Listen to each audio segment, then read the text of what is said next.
everyone and welcome on our brand new channel, Voulez-vous coucher avec? So because this is our first number, we're going to introduce ourselves. We are two French guides and our goal is, our goal is to help you discover France through our angle and point of view without the general cliches. We hope you enjoy it. Our first number will be about Nice because this is my hometown. We'll see you later.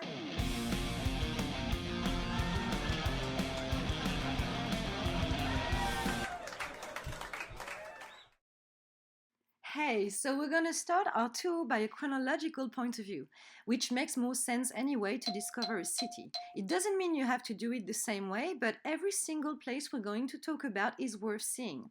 So obviously we're going to start by the port because that's where everything begins.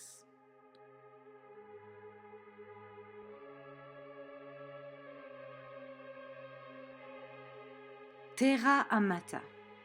A very important place in Nice and in prehistory in general. It was a campsite on the seashore in the Homo erectus period. Actually, they discovered there the oldest fire pit in Europe, which is a big deal. That's nearly 400,000 years old. The oldest is in China, but it doesn't make much difference when it comes to prehistory. About 10 minutes walking distance from Terra Amata lies the cave of Lazaret, which is also a monumental site in the study of prehistory. Actually, in this cave, they discovered about 100,000 different tools fashioned by men over the millenniums, and it is sort of the transitional site between Homo erectus and Neanderthal. And now let's conveniently skip Paleo-Superior, Neolithic, Copper Age, and Bronze Age, and get directly 400 years BC when the Greeks established a trading post and a colony at the foot of a hill overlooking the seashore. They called it Nicaea, or so we think. It would be a reference to the victory, which in Greek is said Nike, yes, just like Nike, the shoes. Turns out it's most probably the local name of a spring of fresh water called Nice. The famous Phocaeans colony wanted to expand their influence and their commerce by settling all along the coast, forts and commercial routes. They brought to the region olives, grapes and figs. Later on, the Romans came also to help the Greek fight off local tribes' invasions. Eventually, the Romans liked it so much that they settled the future city of Semenelum on the nearby hill, nowadays called Cimiez.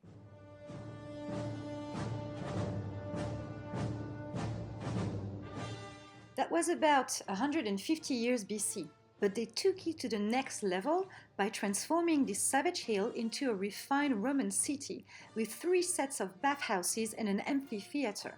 In total, the city was big enough to fit 10,000 inhabitants. Nowadays, the hill of Cimiez has become a very pleasant place to stroll around, play pétanque, visit the Matisse Museum, and of course take the kids out or go play some guitar and have a picnic. Sadly, in the 5th century, after the downfall of the Roman Empire, it was the end of Semenelum and the remaining Romans sought refuge in the Greek city Nicaea. It opens the path to a very long period of social and political instability, Game of Thrones style.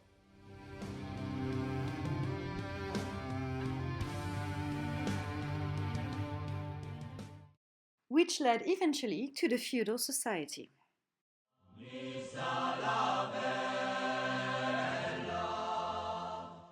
Then starts a very confusing and complex game of allegiances between the Kingdom of Italy, the County of Provence, the Duchy of Savoy, the Province of Ligury, etc., etc., etc. The town is taken, gives itself, it's butchered, but the most important part of it is that during the Middle Ages it was never French. It should explain the very Italian aspect of the city, especially in the old town, and the pride of the local Nicart identity and language.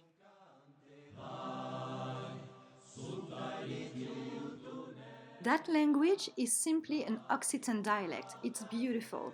And so much so, actually, that a theatre called Francis Gag is playing plays in Nissart once a month.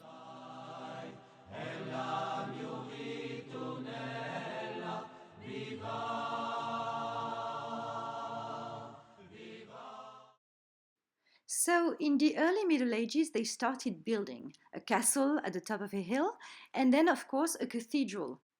Sadly, there's not much left of either of them. Then, a rampart was built around the lower city to protect it, and on the cours Saleya, you can see a reminder of it. In this period, the city prospered thanks to the commerce of the salt, which provided wealth and development.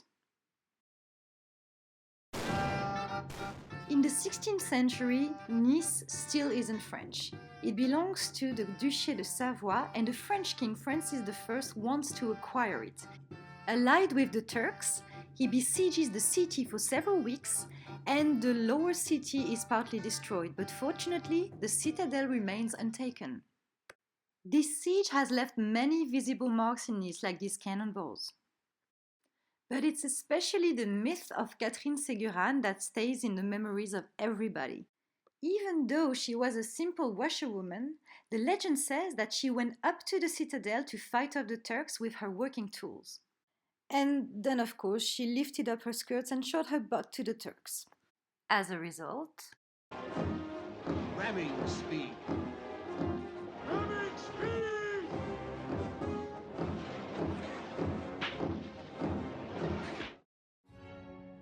the 17th century. After the episode of the siege, the authorities remodeled the citadel into an exclusively military place, which forced the aristocratic population to leave the higher city and settle down in the lower city. Obviously, the limited space between the ramparts soon became an issue. Therefore, the entire Vieux Nice was remodeled into the thin and high buildings we know now. That is when they started to build beautiful palaces everywhere, beautiful facades, and that's the beginning of the Baroque style. Most of the churches of Nice were remodeled in the new trendy style at the time, except for this one actually, which was built in this period.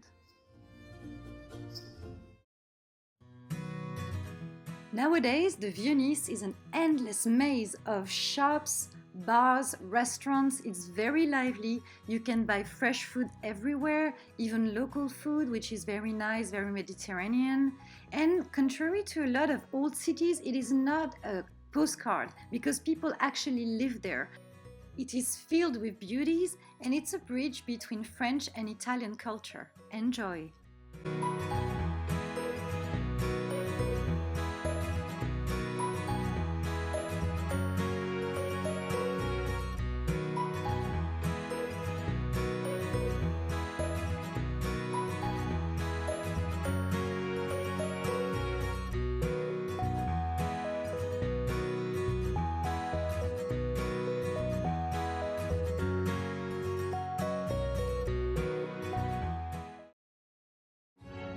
In the end, it is the Sun King who will destroy the castle on the hill, once and for all. Yet, still nowadays, everybody refers to it as Le Château.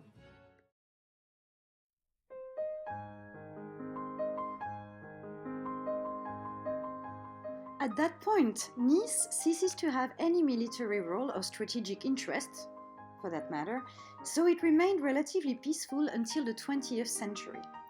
However, during the 18th century, British aristocrats started to notice how pleasant the Riviera could be during the winter.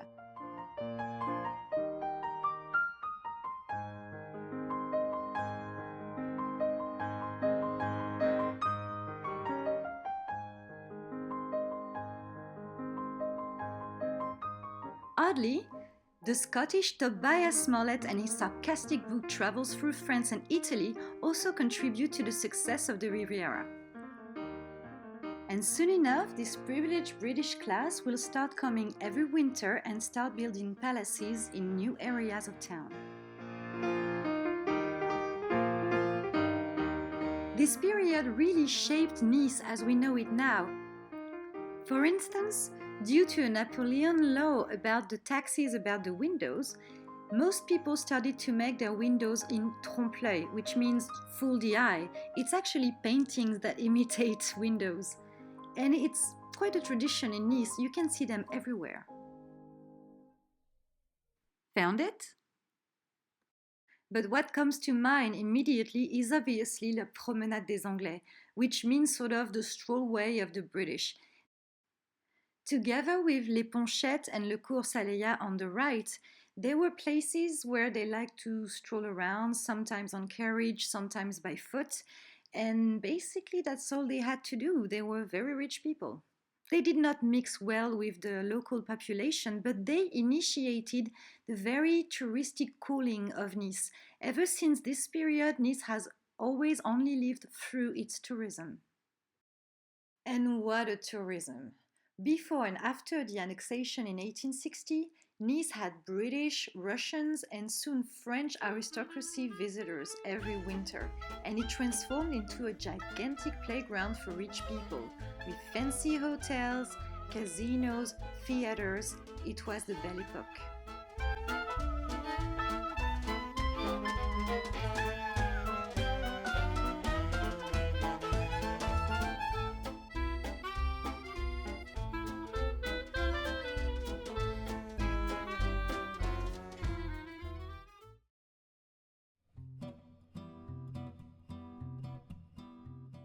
Nowadays, the Cours Saleya is a very joyful place for everyone. It's a poem of colors with the flower market every morning and, of course, fresh food. You can eat lots of things on the Cours Saleya, such as the soca, for example. It's a very traditional thing to eat in Nice. It's basically a blend of chickpeas flour, olive oil, and water. It's usually baked in a wood oven. It's crusty on the outside and soft on the inside. Here at Teresa's on the Cours Saleya, it's a true institution and all the Niçois know it because she's been here for decades. That's where I had my very first soca actually, and you can tell she's quite famous.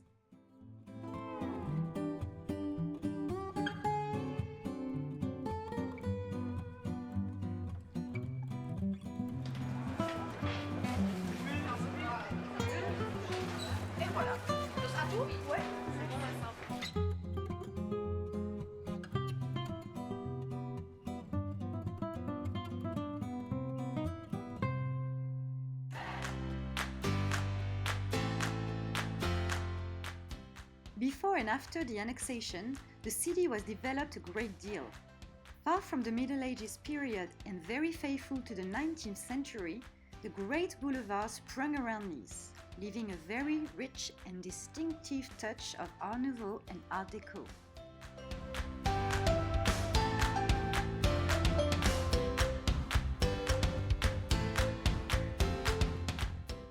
Nowadays, the city is a lot larger, counting nearly 400,000 people and about 5 million visitors each year. These past few years, it has been a lot embellished with gardens, fountains, and public squares.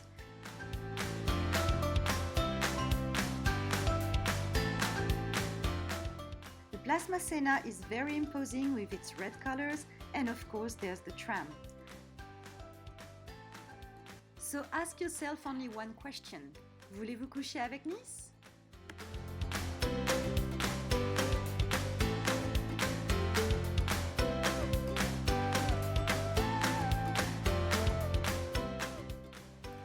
Alright, so this is over for the first. We really hope you enjoyed it and especially it gave you the will to come and visit Nice. Actually, we are wondering what to do for the next, so if you have any ideas, any places you'd like to see, don't hesitate to add it on the comments.